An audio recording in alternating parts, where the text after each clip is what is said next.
Joining us now from Washington is Acting FEMA Administrator Peter Gaynor. Thanks for joining us this morning, Peter. As you know, this is a massive Category 5 storm. The track keeps changing, evacuations stretching from Florida to Georgia to South Carolina. Where is FEMA most focused right now?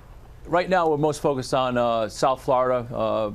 If you looked overnight to see the track of Dorian across the Bahamas, it's stalled out right now. And we're watching that because once it stalls, it becomes a little bit more unpredictable. So our message this morning is make sure that residents of Florida are prepared for any scenario, whether it stays out to sea or touches the coast or makes landfall. You're going to be prepared for any of those scenarios. Are you confident that FEMA has enough resources to handle this storm through all of these states? Absolutely. We've been at this for 5 or 6 days now. We have resources as far south as Miami and as far north as Raleigh, North Carolina, 700 miles. We have all our partners, to include DOD and the entire federal family, supporting this effort, this response. We have plenty of resources, plenty of staff, plenty of material for whatever Dorian does during this trek north. Yeah, in terms of whatever Dorian does, there are so many threats from this storm because of its massive size. Of course, you've got winds, rain, storm surge. What are you most concerned about right now?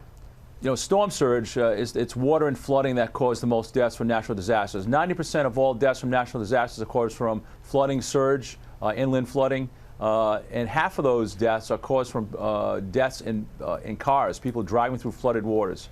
What we really want to get across this morning is that time is running out to make preparations. If you're in South Florida, West Palm Beach, you're feeling the winds right now. You need to take precautions because, again, the unpredictability, the uncertainty of where Dorian will go is something that we're all anxious to find out. But you have to be prepared for any scenario today. Yeah, so what is your message this morning for anyone who is in Florida, in Georgia, in South Carolina, even North Carolina right now? First of all, heed the directions of your local emergency managers and public officials. They know best. If you're issued mandatory evacuation orders or voluntary evacuation orders, you should really consider that. If you think you got to tough it out in your home, that's probably the wrong idea. If you issued a mandatory evacuation, don't tough it out. Get out. Save your life, save the life of your family. Make the smart choice today because, again, the clock is ticking when it comes to Dorian and landfall on the south coast of Florida. Yeah, potentially life-saving advice there. Thank you so much, Acting FEMA Administrator Peter Gaynor. Thank you. Hi, everyone. George Stephanopoulos here. Thanks for checking out the ABC News YouTube channel. If you'd like to get more videos, show highlights, and watch live event coverage, click on the right over here to subscribe to our channel. And don't forget to download the ABC News app for breaking news alerts. Thanks for watching.